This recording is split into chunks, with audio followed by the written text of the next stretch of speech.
Hello, and welcome to the Watchman of the Way channel. My name is Kelly, along with my cohort, JT. We're bringing you this channel that ties in today's events into end times biblical prophecy. We have talked about it before, but still again, so that everyone knows, in case you disagree with our viewpoint, we are premillennial. We believe in a 1,000-year reign of Christ. We're also pre-tribulational rapturist, which believes that the rapture will occur before the 7 years of tribulation that is rapidly coming upon the United States. In our last segment, we covered some of the events that are happening in the Middle East. And on this particular video, what I'd like to do is tie in some things that are currently happening in the United States, because it has ramifications for things that are happening in the Middle East, also in Europe, Russia, Ukraine, and we'll try to cover some of those. Those points that I don't get today, we'll talk about in a later video. And as I explained, I'm apologizing for the time gap in between the videos, but like I said before, JT, he works full-time. I don't. I'm a retired fireman, so this is my job now, but there's other things with ministry that keeps us occupied, and we try to do this whenever we have some spare time. And today's being the 4th of July. By the way, happy 4th of July, United States. This is the day that we celebrate the day that we began the March for Freedom for this country, and we want to remember those who gave their lives with the last measure of devotion in order to ensure us of those freedoms. We're very blessed to live in this nation, and I can't think of any greater blessing that God could bestow upon someone to be able to worship freely in a nation. And if you take that for granted, you're at danger of losing that freedom. 2/3 of the world, unfortunately, now understand what it means to have freedom of religion and having it taken away from them. So without further ado, we're going to focus on a primary subject being immigration, the illegal immigration, and the border situation. I believe it was either today or yesterday that Secretary of Defense Pete Hegseth ordered 200 Marines to the border to Florida in order to aid the Immigration and Customs Enforcement in Florida, and to help out with taking over some of the duties. They're not actually performing the raids with ICE. What they're there for is to help with some of the logistics that are associated with that. The documentation, the paperwork, just being there as extra hands to be able to help them is a huge relief for ICE. Reading here that was posted on, it's almost comical to say this, it's a Telegram channel called 30 Women. And if you have Telegram, just look that up, because I don't know who it is that is posting there, but they have huge amounts of information and material dealing with Bible prophecy. It's a really good source to go to. But on this particular post, he wrote that the release noted that the Marines are just the first wave of service members to help ICE in its deportation efforts, with other deployments, important here, expected in Louisiana and Texas. The NORTHCOM area of defense stressed that service members participating in this mission will perform strictly non-law enforcement duties within ICE facilities, with roles focused on administrative and logistical tasks. Because of the POTUS clause, they're not supposed to be able to be deployed for policing duty. In fact, the comment here was they are specifically prohibited from direct contact with individuals in ICE custody or involvement in any aspect of the custody chain. After the last 4 years of millions of people crossing into the border, we have a huge problem. President Trump, along with Tom Holman and the Customs and Border Patrol and ICE, are trying to help mitigate this issue, but it's going to take a long time, even if they had no opposition, which they do. It's still going to take us a long time to be able to round up the worst of the worst offenders. The one thing that worries me most about illegal immigration is how many terrorists have crossed over the border into this nation, and how many sleeper cells do we currently have. Department of Homeland Security Secretary Kristi Noem has already addressed that. There is also with Kash Patel coming out with the FBI saying that it is an imminent threat. It's something that we need to keep our eyes and ears open, especially probably through this weekend with all the social gatherings that we'll have across this country. It's important that you keep your eyes and ears open to anything that you deem unusual or out of the ordinary, and be able to report that. Even if it's nothing, it still needs to be reported to law enforcement facilities, so our departments, so that they can at least go take a look at it and address it. There's been a lot of opposition to the military being deployed, but until the one big beautiful bill was passed last night and signed into, I believe it was 5 o'clock, wasn't it, JT? That President Trump was going to 5 o'clock Eastern time. He was going to sign that bill into law. Until the Customs and Border Patrol get that money to be able to start hiring and training people, the military is a huge help for them to be able to carry on their duties. So if you're in opposition to it, I'm sorry. There are laws in this country that says you can be in this country either through a visa or work program, or you can become a citizen if you follow the law and the protocol associated with that law. We're glad to have this nation was founded on immigrants to this nation, but the one exception is they all came in here legally. They did it legally. So yes, all are welcome, but let's do it in a legal manner. Wisconsin, let's talk about some issues that occurred here in the last couple of days, namely some mass shootings. One was in Wisconsin, where there was one person shot and killed. 2 others were shot during the early morning hours of July 3rd, including a Shorewood police officer who was struck in his ballistic vest and treated and released from the hospital. The Shorewood officer is the 3rd Milwaukee area officer to be struck by gunfire while responding to a call in a week. This hits really close to home for me because, number one, I have family that have been in law enforcement and currently retired. I was in law enforcement for 10 years and moved on from that to the fire service, but I still have friends that are active duty officers.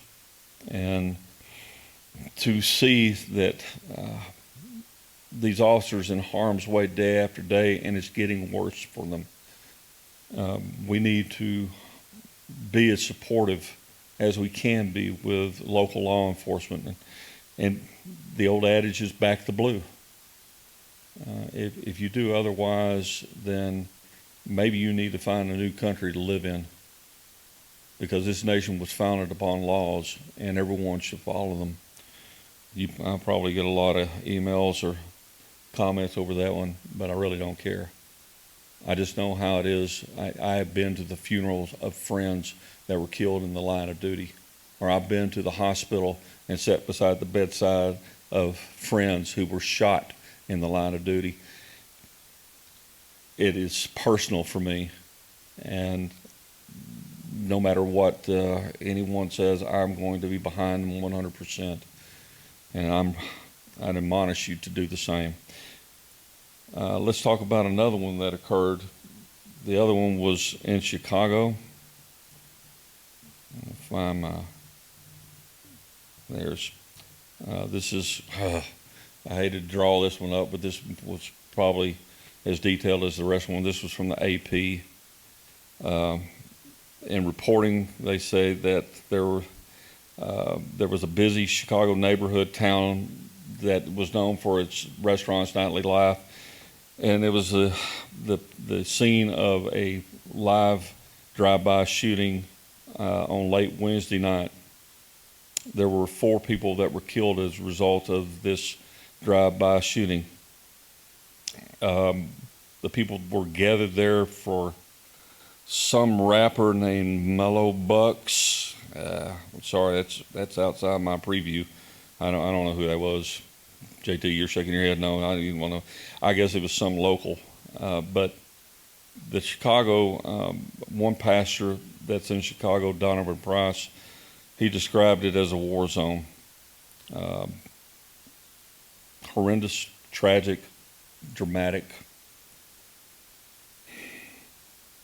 There is part of prophecy that I want to relate to these 2 events, and they're by far not the only events that have occurred within the past 6 months, but these 2 just kind of bring out the point of Matthew 24. In Matthew 24, verse 7, come back here.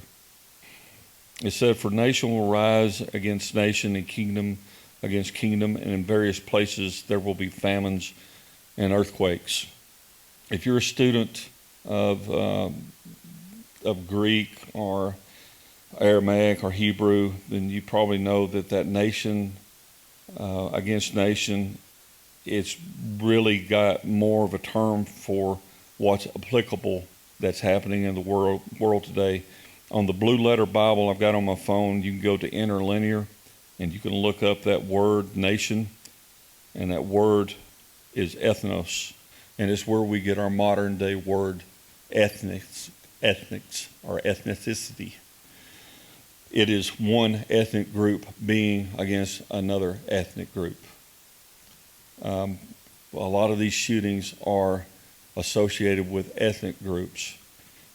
Whether it's white against black, black against white, brown against white and black, yellow against black, whatever, Shiite against Sunni, you see all of this happening today, and it's exactly what Jesus prophesied would occur at the time of the end. During the tribulation period, everything's going to be ramping up, just like he said, it's going to be like birth pains.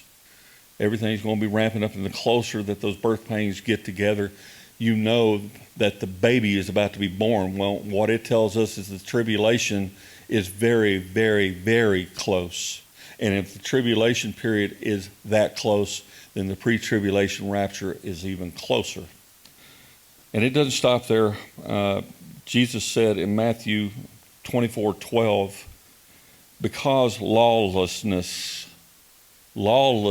is not only breaking the laws of God, but it's also breaking the laws of men. And because of that lawlessness attitude, that people's love will grow cold. They will have no regard for human life. That's why you see so many murders taking place today. Man's inhumanity to man. Human life has become a cheap commodity for some because they do not have the love of God in them. There's a lot more I can say on that, and I probably will in a later video, but for right now, it's something to contemplate on. And if Christians, the church, would do its job, get up and go spread the gospel and the love of Christ to others, maybe we would have a lot less of that happening today. So there's my admonishment for the church, myself included. I don't leave myself out of that. We all need to be doing exactly what Jesus told us to do, is to go and make disciples of men, baptizing them in the name of the Father, the Son, and the Holy Spirit. That's the Great Commission. That's what the church needs to be doing. I'll continue on before I open my big mouth and insert my foot. The next one I want to talk about is this meeting between the Saudi Prime Minister and President Trump. On Fox News, it was put out as the Saudi Defense Minister secretly meets with Trump to discuss Iran de-escalation between Iran and Israel.